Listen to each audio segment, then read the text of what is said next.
Close your eyes for a moment. Picture your morning. The alarm sounds in the dark. You stumble to the kitchen, and before anything else, before the news, before the emails, before the demands of the day crowd in, you reach for it. The coffee. The ritual is so familiar it barely registers as a choice. The kettle boils, the grounds bloom, the aroma rises like a small, daily promise that the world is still turning. Now follow that cup backward. Not to the shelf where you bought it, not to the roastery whose name is printed on the bag, but further, much further, past the container ship that crossed an ocean, past the warehouse in Hamburg or Rotterdam, past the auction house in cities, past the washing station on the hillside, all the way back to a pair of hands. They belong to women, millions of them. They live in the highland valleys of southern Ethiopia, where the air smells of eucalyptus and wood smoke and, in harvest season, of ripe red cherries. They live on the red-soiled slopes of Uganda's Elgon foothills, in the misty ridges of Tanzania's Kilimanjaro region, along the forest edges of Ivory Coast and Cameroon.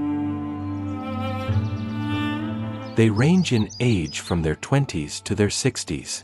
They have been picking coffee since they were old enough to reach the branches. Their mothers picked before them. Their grandmothers before that. The trees on their small plots, rarely more than 2 hectares, are gnarled and ancient, their roots reaching into soil that has grown coffee longer than any living person can remember. This morning, while you hold your cup, these women are already on the hillside. They will pick by hand for 8 hours today, selecting only the perfectly ripe cherries, leaving the green ones for another week. It is skilled, careful, back-breaking work. At the end of the harvest season, after drying, milling, grading, and selling through the required export channels, a woman in this position will earn roughly $700 for the entire year's crop. Your coffee shop will charge $7 for a single cup made from beans like hers. She will never see a cent of that. She has never been inside a coffee shop. This is not a story about bad people. It is a story about a broken system.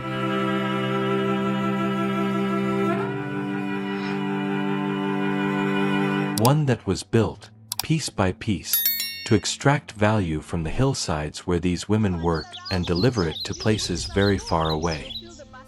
What follows is that story. It is a story told in numbers, but also in lives. It is a story about the birthplace of coffee, about the hands that keep it alive, about the young people who are walking away from it, about the forces threatening to extinguish it entirely, and about what it would mean and what it would take to finally make it right. To understand why this story matters, you first need to understand the scale of what we are talking about. Coffee is not a niche product.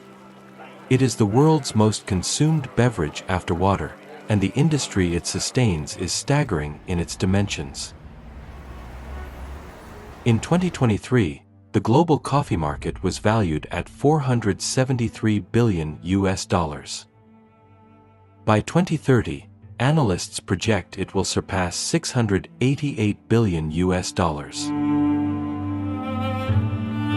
Every single day, more than 2.5 billion people drink coffee. The second most traded commodity on Earth, after crude oil, is roasted, ground, and brewed in homes, offices, and cafes from Sao Paulo to Seoul. Behind that industry stands a chain of 100 million families worldwide whose livelihoods depend on coffee. The vast majority of them are smallholder farmers in the tropical belt that rings the globe between the tropics of Cancer and Capricorn. And the spiritual and genetic heart of that belt, the place where it all began, is Africa. Africa is not simply a place where coffee grows. Africa is where coffee was born. The highlands of Ethiopia, specifically the ancient forests of Kaffa, Sidama, Yirgacheffe, Guji, and Harar, are the origin point of Coffea arabica.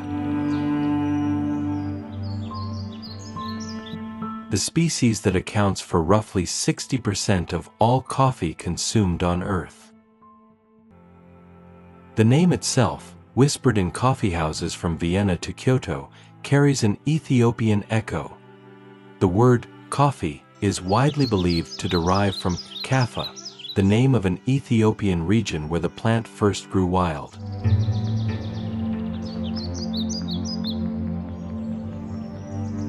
Legend holds that a goat herder named Kaldi noticed his flock dancing with unusual energy after eating red berries from a particular shrub. That shrub was coffee. That was over 1,000 years ago. Today, Africa's relationship with coffee remains central to the world's morning ritual. Across the continent, 20 nations cultivate coffee, together producing over 20 million 60-kilogram bags annually, more than 11% of global production. Ethiopia alone accounts for approximately 39% of Africa's total output, making it the continent's undisputed leader and the world's fifth largest coffee producer overall. Uganda, the continent's second largest producer, contributes around 23% of Africa's output, with annual volumes forecast to reach 6.9 million bags, a figure that represents nearly 20% of Uganda's entire foreign exchange earnings. Tanzania, Ivory Coast, Cameroon, Kenya, Rwanda, DRC, and Burundi round out a continent that does not merely produce coffee. It breathes it. And yet, for all of this, for all the history, all the volume, all the flavor and culture and heritage Africa contributes to the World's Cup, the continent captures less than 10% of the total value generated by the global coffee trade. That gap between what Africa gives and what Africa receives is where this story truly begins. These women do not know about commodity futures. They do not know that in January 2025, Arabica coffee futures on the Chicago Mercantile Exchange hit a record high of $4.40 per pound USD, the highest price in a generation. 545 now! Confirmed, executing now. Market's moving, watch the spread. Get me the desk! She knows that the local collector who comes to her village offered her the same price he always offers. Whatever keeps the transaction quick and the farmer grateful for any sale at all. She took it. She always takes it. There is no other buyer.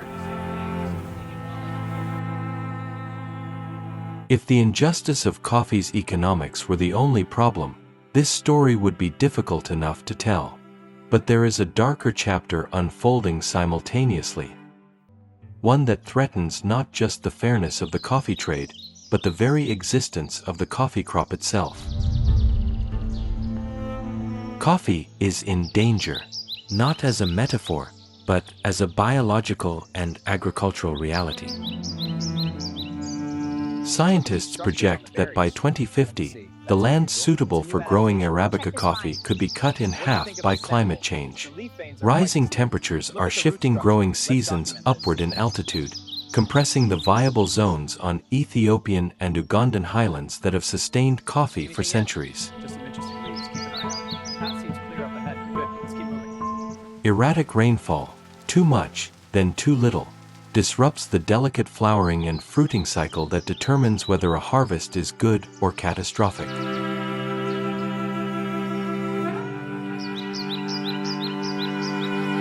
Coffee leaf rust, a fungal disease that spreads faster in warming, more humid conditions, has already devastated plantations across Latin America. In Africa, it is coming.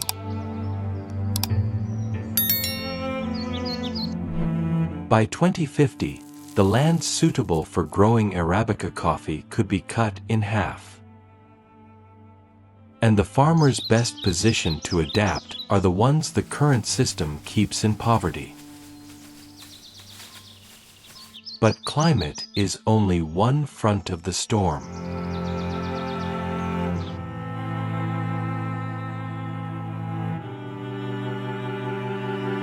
Across the Nile Basin, that vast, volatile region that holds 9 of Africa's 20 coffee-producing nations and is home to over 500 million people, political instability and armed conflict tear through coffee communities with devastating regularity.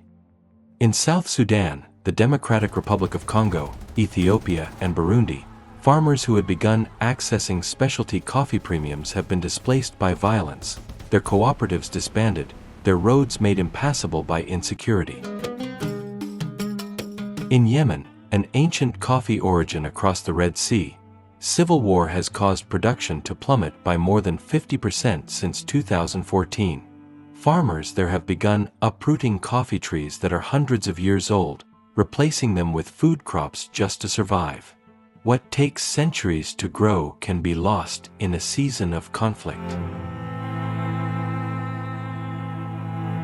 Then there is the physical infrastructure, or rather, the absence of it. Most African coffee is grown in remote highland areas reachable only by unpaved seasonal roads that wash out in the rains. Post-harvest losses due to poor transport, inadequate cold storage, and unreliable electricity at processing mills can rob farmers of 20 to 30% of their crop's value before a single bag reaches an exporter. The farmer bears this loss entirely. There is no insurance, no government compensation, no shared risk. The loss simply disappears into the hillside. The Red Sea corridor, through which the vast majority of East African coffee reaches European and American markets, is bordered by nations whose stability is perpetually negotiated rather than guaranteed.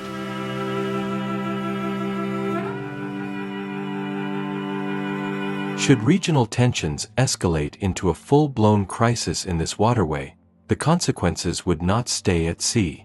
They would travel inland if vessels are forced to reroute, adding 10 to 14 days to each journey. Freight costs could surge by 30 to 60% per container. Insurance premiums would likely follow suit. These mounting costs would be absorbed somewhere along the chain. They would rarely be shouldered by the brand on the supermarket shelf. Even the governments of coffee-producing nations have, at times, become obstacles to the farmers they should serve.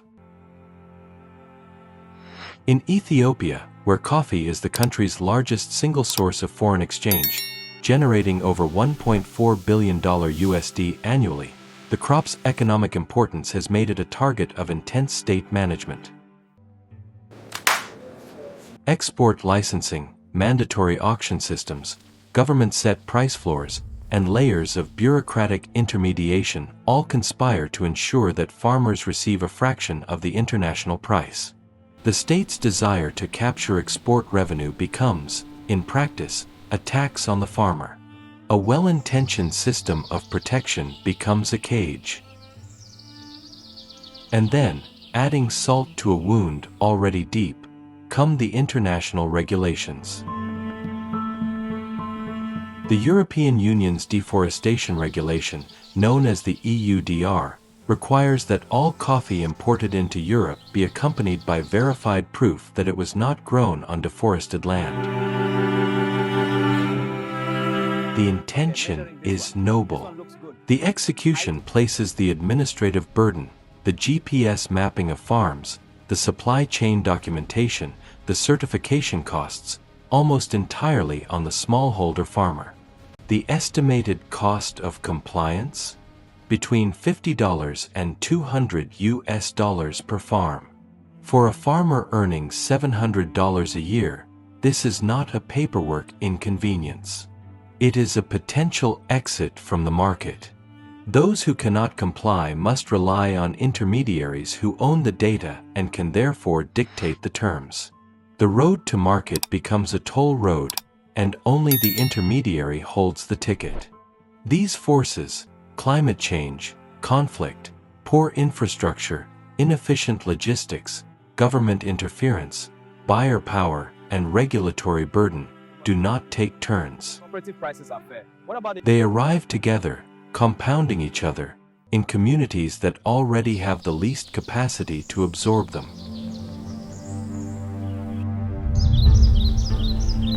Women sold at a loss.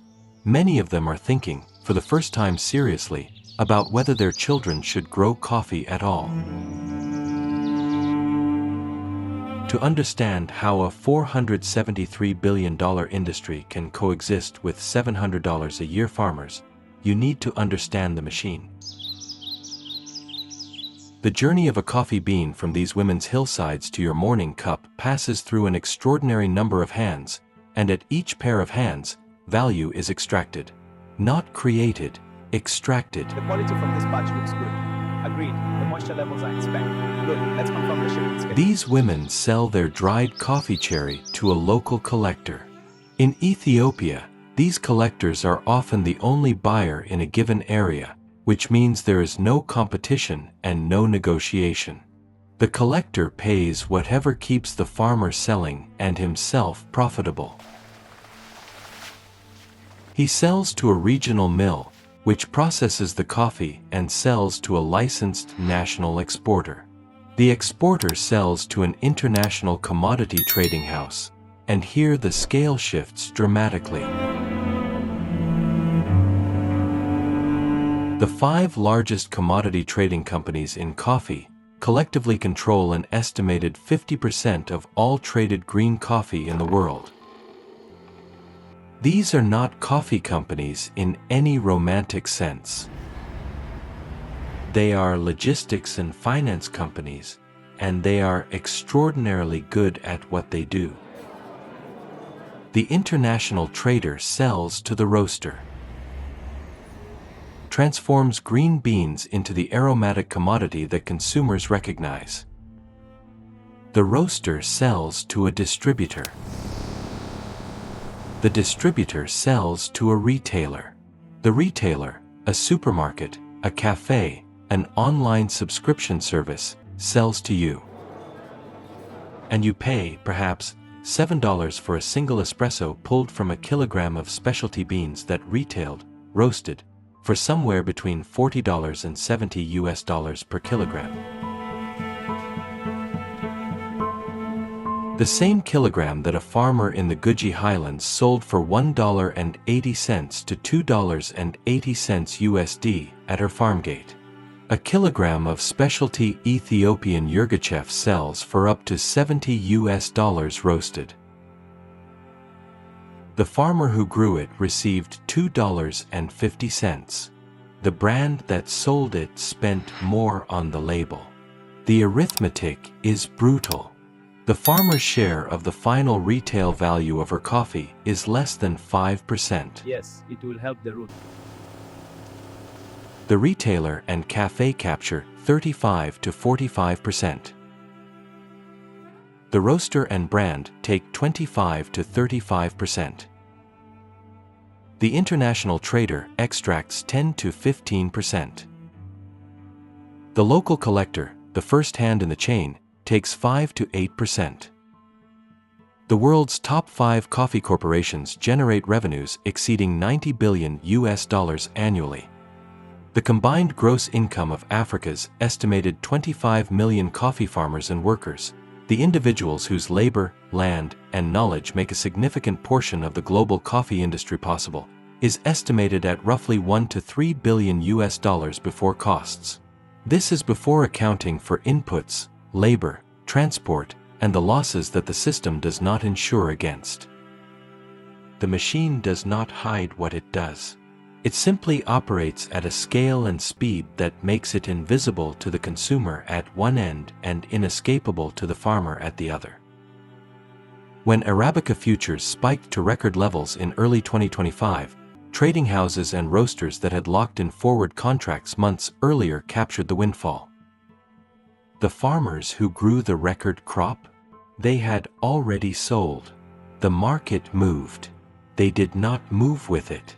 They never do. Less than 5%, the farmer's share of final retail coffee value. Across Africa's coffee lands, these women have children. The daughters watch their mothers come home from the hillside at dusk, backs aching, hands stained from the cherries. They are bright, curious, and watching. They watch their mothers count the money and put it away, already allocated: school fees, medicine, cooking oil, salt. There is nothing left for the farm. There is nothing left for tomorrow.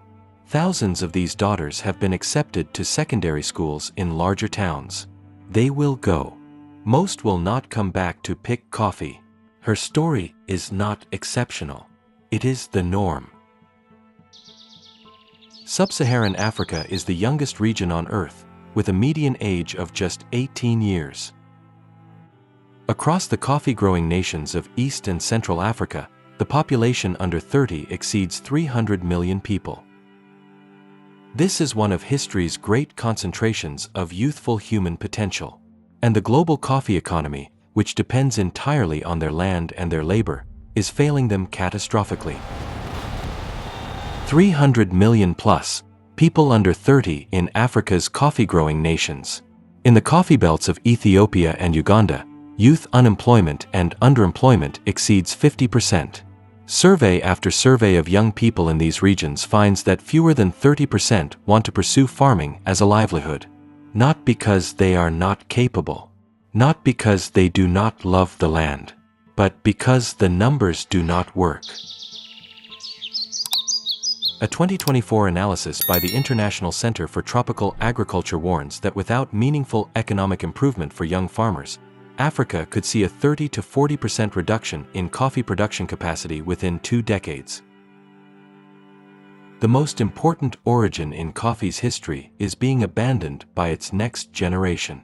The world's morning ritual is built on a foundation that is quietly crumbling. When young women across Africa's coffee highlands decide not to come back to the farm, the world loses more than coffee pickers. It loses keepers of varieties that exist nowhere else on Earth. There is a dimension to this story that goes beyond economics, beyond justice, even beyond the survival of an industry. There is a dimension that touches the future of the species itself. Not the human species, but the coffee species. And the stakes, once you understand them, are almost incomprehensible. Ethiopia is not merely a coffee producer. It is the world's primary genetic repository for Coffea arabica. The forests of the Ethiopian highlands contain wild and semi-wild coffee varieties that exist nowhere else on Earth.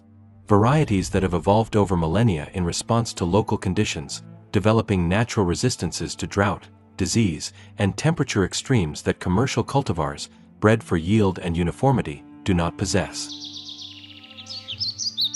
When a new strain of coffee leaf rust emerged in Central America and began devastating plantations from Mexico to Panama, it was Ethiopian genetic material that researchers turned to for resistance traits. When climate scientists modeled the future of Arabica under various warming scenarios, it was the genetic diversity locked in Ethiopian forests that represented the best hope for adaptation. These are not theoretical contributions. They are active, ongoing insurance policies, maintained in the field, in living trees, by women farmers who collectively tend over 5,000 distinct coffee varieties across their landscapes. The world's major coffee corporations collectively invest hundreds of millions of dollars. These companies generate combined revenues exceeding $90 billion. The farmers who maintain the genetic source material for all of this, they receive no royalty, no conservation payment. no acknowledgement. They tend an irreplaceable global commons as a matter of inherited custom, and the global economy treats it as a free gift. This is sometimes called biopiracy, the appropriation of biological resources from communities that created and maintained them without compensation or consent. In coffee's case, it might more accurately be described as biopiracy by omission. No one has stolen anything explicitly. The system simply never built a mechanism for paying back what it takes. The gene bank has no budget because no one in the value chain, not the trader, not the roaster, not the brand, has ever been required to fund it. The forests tended by these women are worth more to the future of coffee than any laboratory in Europe or America. They will never know this. They will certainly never be paid for it. The gene bank that protects the world's coffee supply has no staff, no funding, and no formal recognition. It runs on the labor of farmers earning less than $2 a day. Every story of injustice has a moment where the facts stop being facts and become demands. This is that moment. Not demands made in anger, though anger would be understandable, but demands made in the form of questions. The kind of questions that, once asked clearly, make comfortable silence impossible. Why do the world's 5 largest coffee companies earn revenues exceeding $90 billion annually from a supply chain that pays its foundational producers an average of $700 per year? Not as a rhetorical question, as a structural one, demanding a structural answer. When Arabica futures hit $4.40 per pound USD in January 2025, a record high, which actors in the coffee chain captured that value? The answer, for anyone willing to trace the contracts, is not the farmers. The traders locked in positions months earlier. The brands passed some of the cost to consumers through price increases. The farmers, who created the product that the market was suddenly desperate for, sold at the price the local collector offered on the day of harvest. Was anyone in the world's financial press asking, that week, how much of the record price reached origin communities? No. They were asking about inflation in consumer markets. Why, when the EU's deforestation regulation was designed, by well-intentioned officials attempting to protect forests, was the compliance cost structure built so that the burden falls on a $700 a year farmer rather than on the $90 billion a year corporations that benefit from market access? Who was in the room when that decision was made? Who was not? Why, in the entire history of the coffee trade, has no mechanism ever been created to compensate Ethiopian communities for maintaining the genetic diversity that underpins the entire industry? If the genetic material held in these women's landscapes is worth hundreds of millions of dollars in R&D savings to the corporations that use it, what fraction of that value would be fair to return to the communities that created it? 5%. Even 0.1% would transform the economics of farming in the region. And perhaps most urgently, why, in a continent of 300 million young people under 30 in coffee-growing nations, the most youthful labor force in human history, has the $473 billion global coffee economy failed to create a single reliable pathway from farm to prosperity?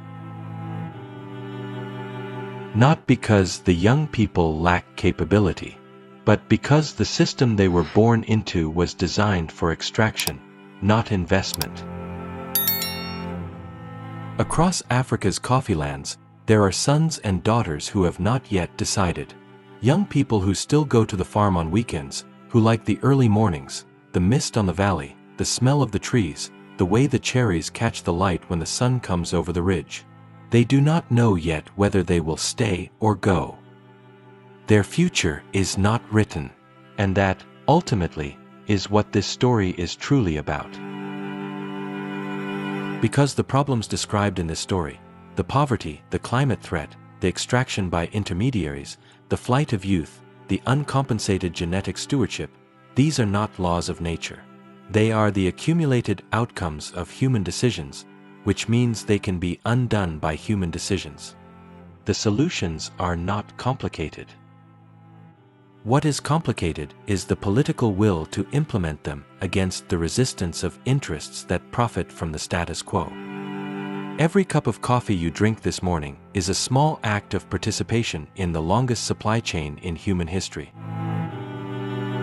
It begins in a forest that is older than the nation that contains it, tended by hands that have never held a futures contract, and it ends, through a process of extraction so efficient it has become invisible, in your kitchen. The price you pay is not the full price. The rest is paid by these women, by the 25 million farmers across 20 African nations who sustain a $473 billion global economy on earnings that average less than $1,000 a year. The rest is paid by the genetic diversity that sits in Ethiopian forests uncompensated and unguarded. The rest is paid by a generation of young people who look at their parents' lives and decide, rationally and sorrowfully, that the land holds nothing for them. You did not design this system. Neither did the women on those hillsides. But it is the system we share, and the question of whether to change it, whether to demand, as consumers and citizens, that the trade in coffee reflect something closer to justice, that question belongs to all of us. The cup is in your hands. So is the answer. So ask yourself honestly, what would you do today to make that cup guilt-free? Because doing nothing is not a neutral act. To look away is to give permission. Permission for a system built on extraction to keep extracting. Permission for the injustice endured by millions of African women and young people to continue unseen, while the rest of the world satisfies its morning ritual from a comfortable distance. These are not strangers in a distant news story. They are the reason the ritual is possible at all. One thing you can do is begin by asking a different question. Not just, how does this coffee taste? But, what is in this cup, and who paid for it with their life? And then go further. Seek out and work alongside organizations that do not merely talk about change but are already building it. Organizations like the Africa Sphere Initiative, which understands, with unusual clarity, both the dilemma of the consumer who wants to do right and the far harsher dilemma of the producer who has no choice but to endure wrong. It understands both sides of the ocean. What sets this initiative apart is not good intentions. The coffee world has never been short of those. It is that the Africa Sphere Initiative has moved beyond declarations into action, running pilot programs on the ground that mobilize young people, equip them with tools, training, and genuine market access, and prove, in practice, that coffee and agriculture can be a viable business rather than a sentence of subsistence. It has laid practical foundations to address one of the deepest structural barriers facing African farmers, access to land. And it has designed partnership frameworks that bring together the people who have always been kept apart: the youth, the local communities, the traders, the roasters, the buyers, and the consumers, not in the language of charity, but in the language of shared stake and mutual accountability. Too many well-funded initiatives in this space, if we are honest, are designed to manage the conscience of the consumer rather than transform the conditions of the producer. They wrap supply chain protection and corporate reputation management in the language of sustainability, channeling money through development wings that answer ultimately to the same conglomerates that created the problem. The Africa Sphere Initiative is built on a different premise entirely: that the community and the young people within it must be the ones holding the wheel. Not passengers. Not beneficiaries. Drivers. External partners, businesses, institutions, consumers, are welcome at the table, but they come to support a journey that Africans are leading, on terms that Africans have set. That is the kind of partnership worth your morning cup. That is the kind of work worth standing behind. The women on the hillside have carried this industry long enough without recognition, without fair return, and without a seat at the table where decisions about their lives are made. The time for watching from a distance is over. Your coffee is waiting. So is your answer.